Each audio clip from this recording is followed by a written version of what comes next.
Welcome to the second episode of the Unvarnished Edit, where two friends talk about what it's actually like to live an adversity-filled life. Be prepared to laugh, possibly cry, and swear along with us. This is Angie, and today's episode is part 2 of our introduction episodes, where we dive into why we are here together and a little bit more about ourselves. We hope you enjoy. What do people misunderstand most about you? Hmm. I hear the feedback a lot. I am super hard to get to know, and that I'm very standoffish. Like I'm kind of aloof, hard to approach. I have come to I've I've had to like really figure out why do people say that about me because it's so far from how I view myself. But I am super introverted. I have adult stranger danger for real. And I'm also really, really analytical. So more often than not, I'm just listening to what everyone has to say and like taking in everything that's going on around me. And I also don't really speak up unless I am A, positive that what I have to say adds something to the conversation, and B, sort of when I have an opening. Like I'm just a very background person. But the downside of that is that, and I actually learned this about myself when I was consulting. I was doing HR consulting, and I was doing some consulting with this company that was going through a big leadership change, and they wanted everyone to take this sort of like a personality test. And they included me in this because I was guiding them through this succession planning. And I've taken like every personality test on the face of the planet. I had never taken this one before. I don't remember what it is. But I learned something so valuable in there. And it said that because I'm so analytical, I can like have these whole played out conversations in my head of like, well, if I say this, I think this will be the counter argument. So maybe I should say this instead. Or if I take this action, this is what's going to happen. That's bad. So I need to take a different action. And I've kind of gone all the way down to the conclusion in my brain. And when I get to the conclusion, what I say is so matter of fact that I get irritated if someone disagrees with me because I've already thought of your disagreements and solved them in my brain. And I just expect everyone to do what I say because I've resolved this in my brain. And what I learned from that time of my life is I have to say my process out loud. I have to say more Mm, to help people understand why I'm saying what I'm saying instead of mhm. just saying, this is what we need to do. And Yeah, times I think I have really come off as like a very bitchy person. yeah, which is so weird I know, I know. When you because you're know so me, not. when you're in my Yeah, circle and I trust you and you know me, that's not how I am at all. And so mm, this big gap of like perception to reality has taken me a long time to understand. And I still hear it from people. People still say, you're so standoffish. You're so hard to get to know. And I think it's something I'll probably be working on. I will be at my funeral and someone will be talking about me, and someone else will be like, I don't know who you're talking about right now.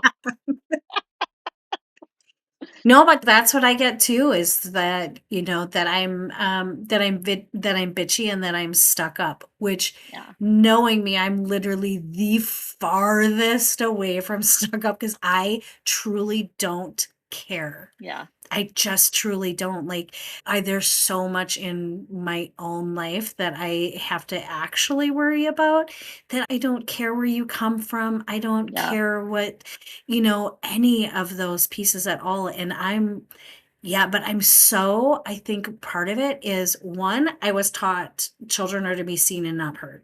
Hmm. Plain and simple.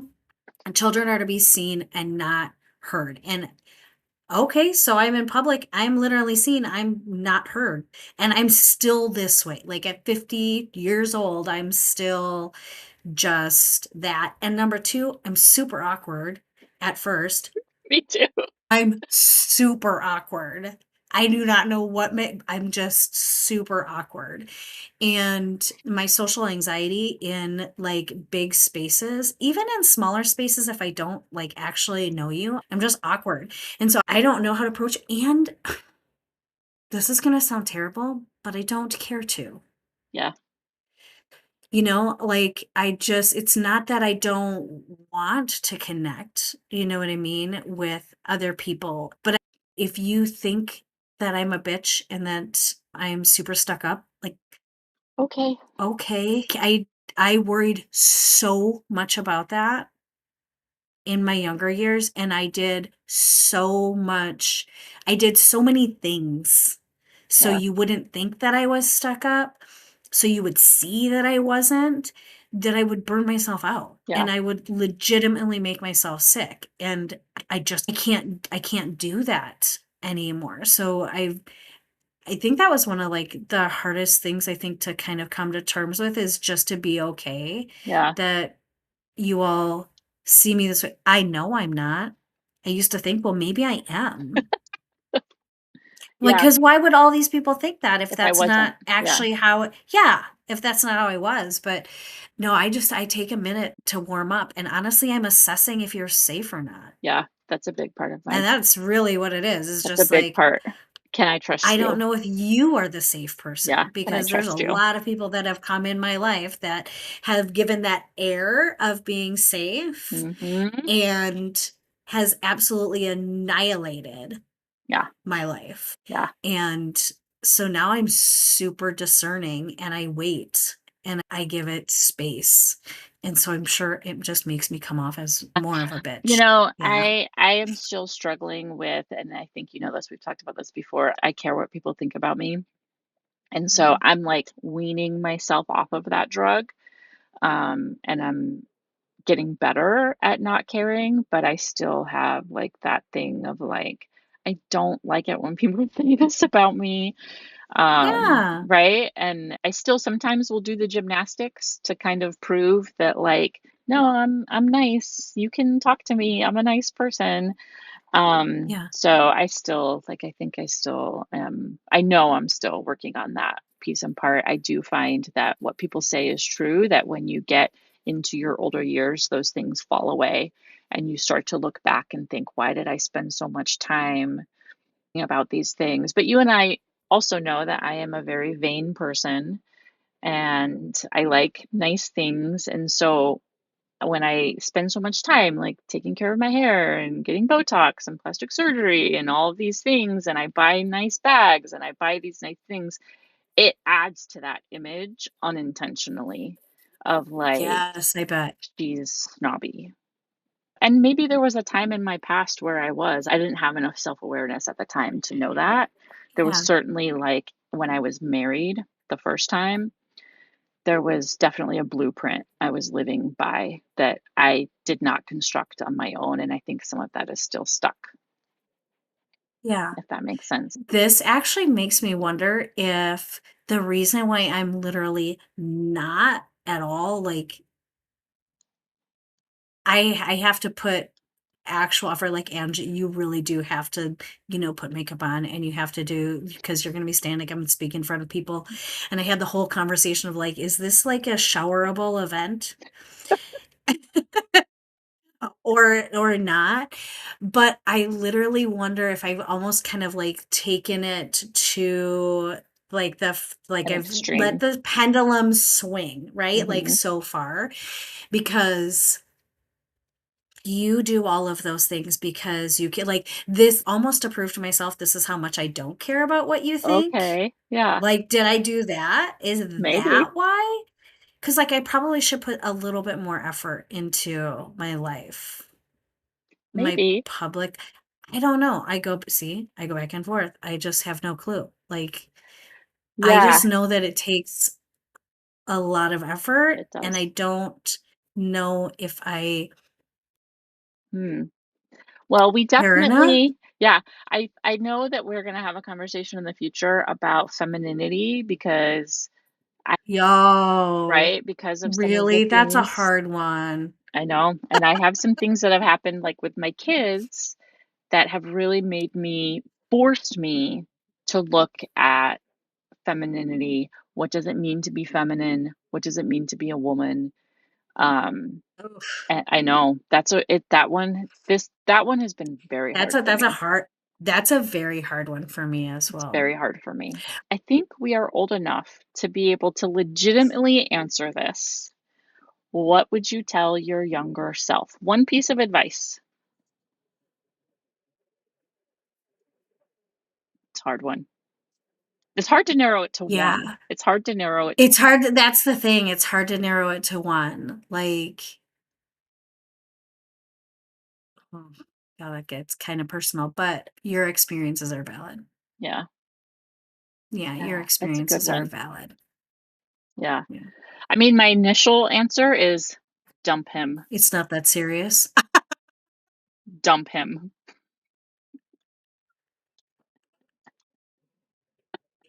How far back young are we going? Seriously. Leave now. Fucking run. Um, I think honestly though, the thing I would tell my younger self is you are going to be okay. Like this turns out. This turns out. You make it and your life is great. So I think that's what I would say. Yeah. But if I didn't hear that, it would definitely be fucking leave him. Yeah. No, I totally get that. Mine actually is it's not that serious. Yeah. Like, life is not as serious as you think it is, Yeah. right? Because I Yeah. had all of those as a firstborn, daughter, granddaughter, right? Like, everything was just so serious to me, and I took it all, Yeah. the expectations of all of it on, and I think it would like, number one, we know from my trauma and my healing journey is, yeah, your experiences are valid, because that Mhm. was a very big part back then, but also which seems like this almost seems like they contradict each other, but Mhm. it doesn't, is that it's not, life isn't as serious. Yeah. Like, yeah, we'll make it. Like, all that worry. I just think of all of the worry that I had for the future all the time. Yeah. And then realizing how little control I have over anything. That True. was a hard one, is like recognizing, like, what do you mean I'm not in control? I know. I know. Like, what are you talking about? Yeah. It caused a lot of the feels. Well, we could answer this because it's kind of right in line with the younger one, but what did you want to be when you were a kid? Oh gosh. Well, there were two things I always wanted when I was a kid. The first one is I wanted to have 7 children. Oh my. I That's wanted 10 until I realized I'd have to have a passenger van. And then I was like, then no, you're I like, got to "Never pare it mind." down so Yeah. we could fit into a minivan. Yeah. Well, I grew up with a passenger van. I grew up in a big family, so I'm sure that that was just part of the culture of my family. Yeah. Yeah. So I wanted 7 kids, which ironically, if you count stepchildren, I just hit 7 when Yeah. married. Yeah. Yeah. So we made it. Yeah. 'Cause I've got 4 of my own, and then I have a stepchild who I still consider my stepchild from a previous relationship. And then I just got married, and he has 2 children, and so hit 7 if we're counting stepchildren, but we're not. I don't have 7 children. And then the other thing I always wanted to be is a lawyer. Always wanted to be a lawyer. Oh, I same. took the LSAT. Yes. I did not go that far. I did. I took the LSAT. I was ready to go, and I got pregnant, and my husband at the time was not supportive of the adventure of law school. Did not know any of that. Mhm. Yeah. When we moved here, I had just taken the LSAT, and I was going to go to law school here. And then I had a child when we moved here. My oldest was like 3 months old. And so I sort of like set my, kind of not deferred because I hadn't been accepted, but I said, okay, I'll wait a year and then I'll start law school. And then I became too important as a wife to him and his goals. And I set my goals aside. Um, but that's okay in retrospect. I think that I would have really loved that career, but it would have probably consumed me. So it's too rigid for me. Oh, Yeah, rigid yeah. for me. Yeah, I wanted to be a lawyer when I was younger too. That is what I wanted to do, what I wanted to be. And I wanted to be a lawyer, and I was going to hire my mom and dad as the help. Oh, and Honest to God, my that would have mother was been going to be my great. housekeeper. Yeah, I was going to have quarters for them on the property for them to live on, but my dad was going to take care of like maintenance, butler kind of things, and my mother Oh, was going to be the housekeeper. Oh yeah, yeah, fully. yeah.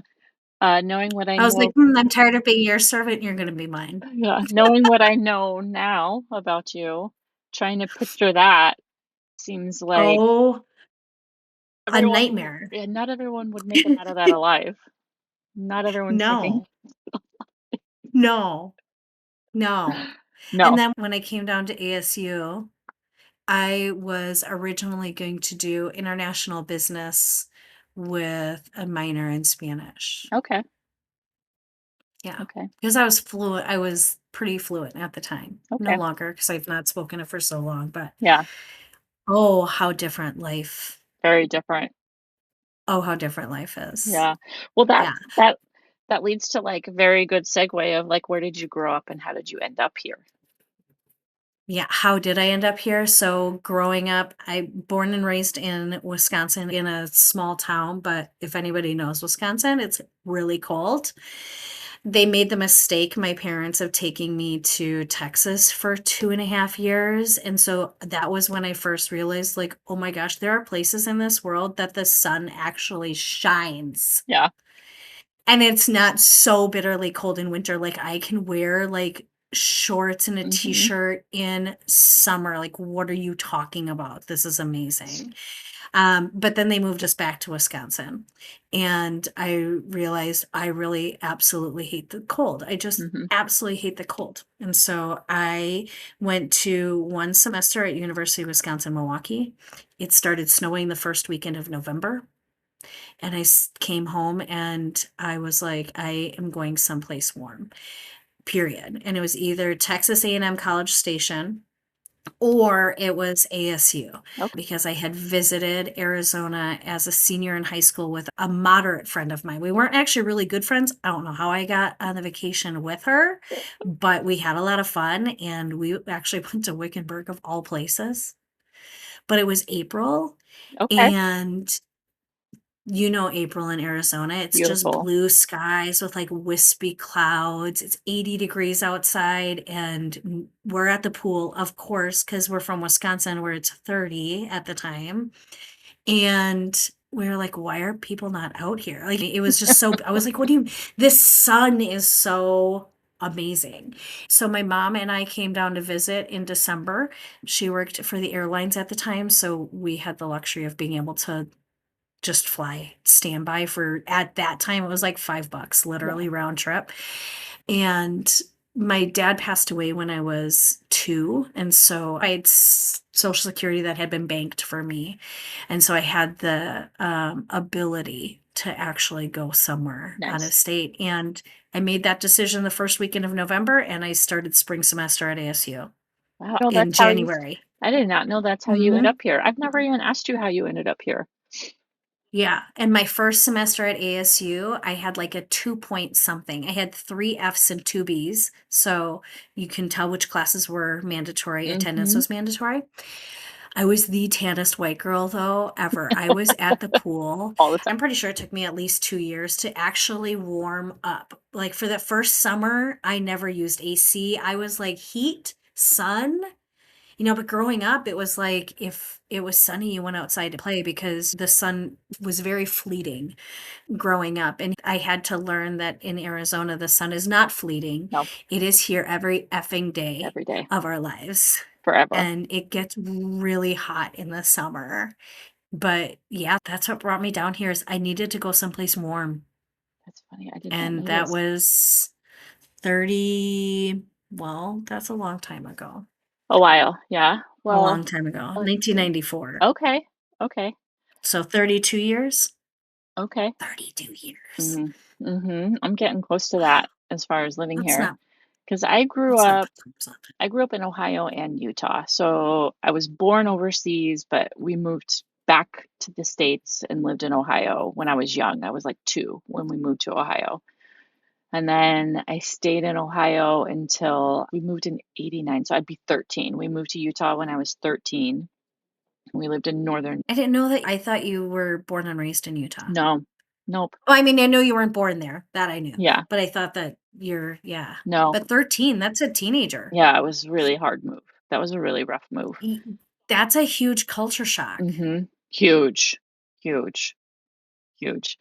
And there was a lot that went into that transition too. I had grown up in such a big family, and we were in rural Ohio, northeastern Ohio, outside of Cleveland, very rural. And we always had so many kids, and we were so poor.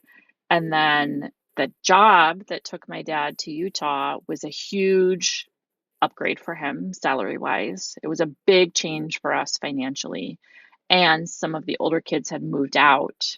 And so it was just the younger kids. And so our family Yeah. sized down and our finances sized up. So it was a change in a lot of different ways. Wow. And I was raised LDS and decidedly not anymore.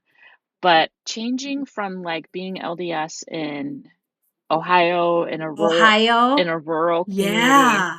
even though there were a lot of LDS population there because it was kind of like that's where the early days were of that church.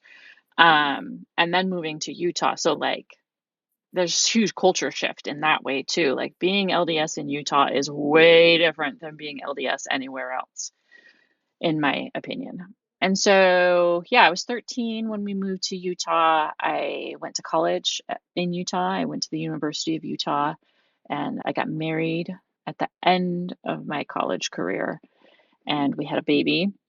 And we knew we didn't want to raise our kids in Utah because not LDS anymore and just too tough. It's just too tough at that time. I think it's easier now.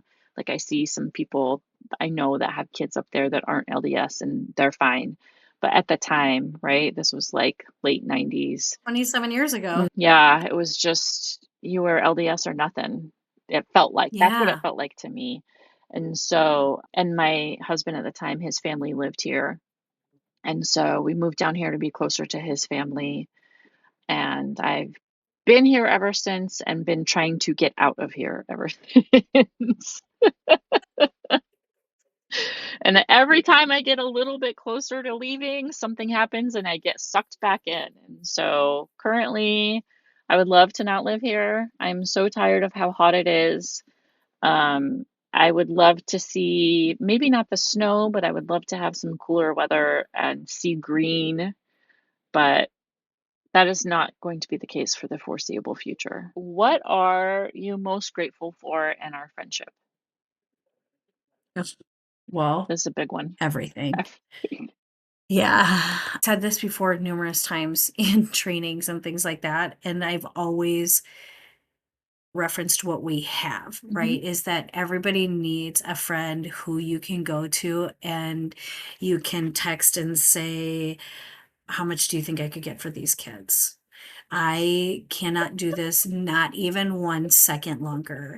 If these children talk to me again, my head may explode. Yeah. Why does my husband keep talking to me? Yeah. And not be judged Yeah. for it. Like literally that is my most great because life is hard and it doesn't mean like, oh, you should be grateful for your kids. Yeah, you know what, mother, I am grateful for them. I love them to pieces. I also don't want them in my mother space right now. They need to get out. I need to be able to breathe, and I cannot because my head's going to explode. Yeah. Trying not to strangle them. And having that place where I can go with anything, it doesn't even Anything. make a difference what it is, literally anything. Like, I screwed up big time. Like, oh my gosh, this is that, yeah, like, and also I'm dating this person, and I have a friend who is like, that's not a good idea. What are you thinking? Because there are not a lot of friends out there Yeah. that will do that. Yeah. Right? Like we love each other to the point that we will co-sign bullshit for a minute. Yeah. But once it gets to the point of like, okay, I know that if I co-sign your bullshit any longer, it's going to be a detriment to you. Yeah. I need to say something. And that's hard to find. Yeah. Yeah. I think you and I have been alongside each other for so long that, and because it is hard for me to make friends, I don't have to explain anything to you.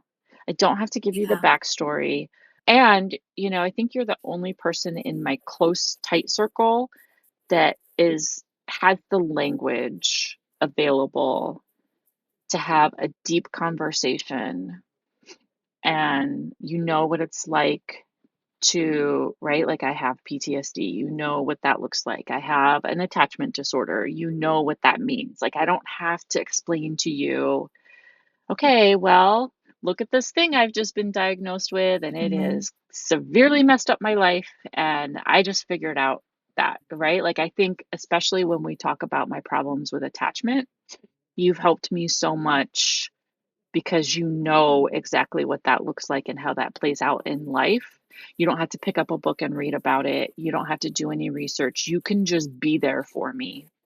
And with everyone else in my life, I have to train them in how to manage some of my problems.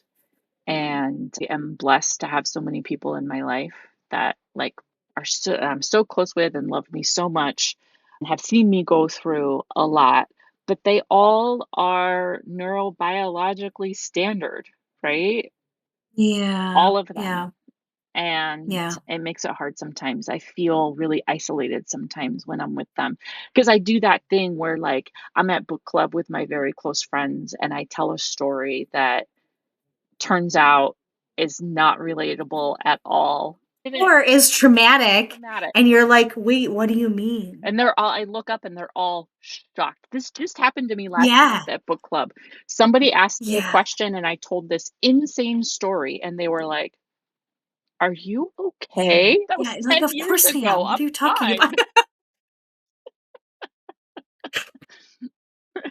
Right? Yeah. Yep. It's not just one thing. Like, there are things Yeah. I've probably never even said out loud to them because I know that I'm gonna Right. have to make it okay for them, right? And Yeah. normalize it for them, like, Yeah. teach them how to language it, and I just am so tired of that. I just need one spot where I can just and Yeah. just be me to my fullest, right? And not Yeah. have to explain that to anyone. And it's also very beneficial that you and I, because we both have terrible memories about our past, we could fill each Yeah. other in on stuff. And I know sometimes I Yeah. tell you stuff like, remember when? And you're like, what are you talking about? Yeah. Right? We just recently had a conversation like that where I was Mhm. like, no, dude, you did this crazy thing. And I Mhm. was having to explain your behavior. Like, I do not Mhm. remember that at all. Mm. So it's just like it feels like home sometimes to just be able to, Yeah. like, not have to give you the PowerPoint history of, right, jokes like that Yeah. all the time of like, I want to go see a new therapist, but I don't want to have to tell them the background, right? And I don't have to do Yeah. any of that with you. You have lived through many, many, many of the same things as me. Yeah.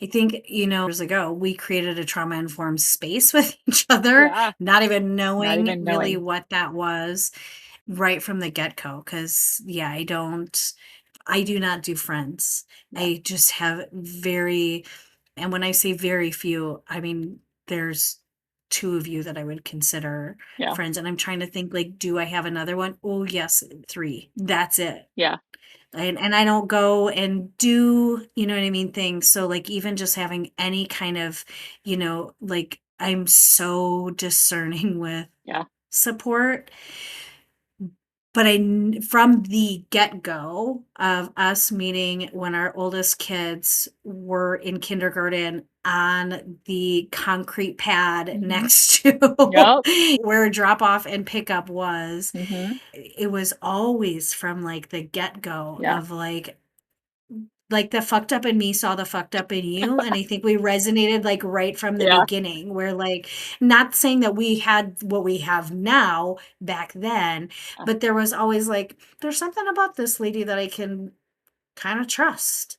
And then, of course, as we went through life, Yeah. yeah, And I can parenting. yes, and I know I can Yeah. trust your capacity, right? Like, I'm thinking Hmm. back to when I had to go to court all the time, and just went on for so long, and we had all of these conference check-ins, and it was, like, so hard because I never knew when the other shoe was gonna drop every time I showed up, but I knew it was coming. I didn't think it was coming the Hmm. way it did, but I knew something was coming, and you were the only person I even asked to go with me. Other people would ask, "Can I go with you?" And I would say no, because I knew you could handle it, and I knew that you could just be the container for the stress of that day and being there in that courthouse and having to be there with that other person, right, that I was so scared of. Hmm. I know that if I need something like that from you, you will show up and I don't have to take care of you. So it's like That's such a big thing. I can just focus on myself. Like, we just Hmm. have this innate sense of, I trust you to manage yourself and you trust me to manage Hmm. myself. And so it's like the safest space to be together. I don't have to worry about you. Yeah. And we have built that trust since that first day on the playground when our kids had that for so long with each other until just their normal paths separated them. But Hmm. those first years of parenting in school was like, I tell everyone you're my OG mom friend. That's how I like define Yeah. you, Yeah. right? And I very rarely needed more than that. I do have a lot of other friends, but I know this space that we have is different than what I have with everyone else. Yeah. And I found honestly, like this speaks to kind of why I want to do this podcast too, is we know that it's not always the easiest to have those kind of conversations without having to manage what someone else's response is going to be about it, or Yeah. for them to be horrified over something. Like, I didn't ask you to be horrified by my story. Like, I lived it. So, like, you being horrified about it, like, how do you think that makes me feel? No, like, literally, like, Yeah. are you trying to make me feel better? Because right now you're making me feel like, I don't know, maybe I An kind of outcast. understand. Yeah, like that something is wrong. And that was just, yeah, a life kind of experience. And, I think we can have those conversations without worrying that, well, you're going to look at me horrified, or, that it's going to be anything other than honestly what it is, which is just a story. Yeah. No, I'm never going to look at you like Yeah. I'm horrified. I'm probably going to be laughing. Right. Right? Like, that's just when Exactly. we tell each other these stories, which how is it even possible that we've gotten this far into our lives and we don't already Yeah. know everything about each other? But I know I've got some nuggets in there, right, that you haven't heard. Same. And when you give me those, I'm always like, "Oh my god, that explains so much. That's why you're such an asshole when we do these other things," right? Like, it just adds to, like, Exactly. the flavor of the soup, right? It's like, Mhm. "Oh, I get you more now." Mhm. And Mm. because both of us have been in multiple adult relationships, I'm still building that with the person I'm married to, right? Yeah. No, he knows me. It's like he knows the sense of me, but he does not know so much about. There are so many things that have happened that he doesn't really know about. And that's just because there's so much there, right? And we're still, Yeah, and what are you gonna do? Like, you're gonna sit down and trauma dump? I know, Like, okay, I let me know, just go back from the very beginning, yeah, and are you even gonna remember all of it? no, Would we need, like, here you go, like, as instead of a resume, like, here's my biography. yeah. I mean, because he's This is asked, the timeline of what yeah, has happened, I should just give him my trauma timeline. and I don't wanna talk about it. Yeah. One time in therapy, I did a trauma egg, and it's outdated now because so much shit has happened since then. But when I looked at it, I was like, oh boy, there's a lot in here. Mhm. But he's one of the people that sometimes I'll tell a story and he'll be like, babe, And then he'll very casually transition to, you and I grew up very differently. We did. We did. Oh, sweet man. Yes. We did. That's the one thing I'm grateful for with my husband is with him being a trained therapist. Yeah. He doesn't respond to that, but sometimes he always responds, well, okay, well, how do you feel? No, I don't know. We don't need to discuss it. I'm telling you this for your information. Just like some people need family history of like diabetes, heart disease, that kind of stuff to keep aware of. Mhm. It's simply Just information. information. Yeah. And thinking about the trauma timeline when I was in therapy, she was like, no, I do not suggest you do that. That's way too activating for you. My therapist told Yeah. me not to put together Uh-huh. one Uh-huh. because I could not Handle it. handle. Yeah. I don't think my therapist knew what she was getting into because I up bet. until very recently, I have always lied to my therapist. And Yeah. right, like, Why would you trust them? right. I'll tell them, like, at this time, I was in therapy around my divorce. It was around my divorce time. And so that's what I was here. It's very compartmentalized. I'm only here to talk about my divorce and how can I co-parent with this absolute maniac. And so anytime anything else came up, I was just like, that's not why I'm here. Right. And so I think she was starting to see that maybe there was some family history that was impacting me and really wanted to get me Yeah. there. Yeah. And so then Not having any kind of clue, the no clue, Pandora box of hell that was going to be opened no clue. up. I didn't know. Same. I wrote some of this stuff down and I was like, fold it up. I've got kids to take care of. I'm gonna go. Like, I just couldn't. I couldn't. Mhm. I was not prepared for that at all. And some of the stuff that was in that, I still haven't even gotten to yet in the EMDR that I'm doing right now, which is the first time I've been really honest in therapy and just very authentic and forthcoming, which is one of the reasons why it's been so impactful and healing is because I'm finally in the right kind of therapy and I'm finally telling the truth. And some of that stuff still hasn't even come up, Yeah. which I have so much time left. I keep asking her, when are we going to be done? Can we take a break? I'm tired. I'm tired. I don't blame It's you. a lot. Honestly, it is a lot. If anyone's listening who's doing EMDR, take a nap. That's my best Yeah. advice. Schedule nap times. Yeah. Days. Well, first of all, that's when you integrate Yeah. legitimately. Like Yeah. there's a physiological reason also in addition to that, but the physiological reason is that you are actually integrating all of the work that you are doing. You need to be able to integrate on a subconscious level, not on a conscious level. That's where it all resides in your Yeah. nervous system. So, yeah, nap. Thank you for joining us today. If this has been impactful for you, please like and subscribe and share with someone you think needs to hear this. We will be back next week to talk about some of the things that we are still struggling with, even after all this time.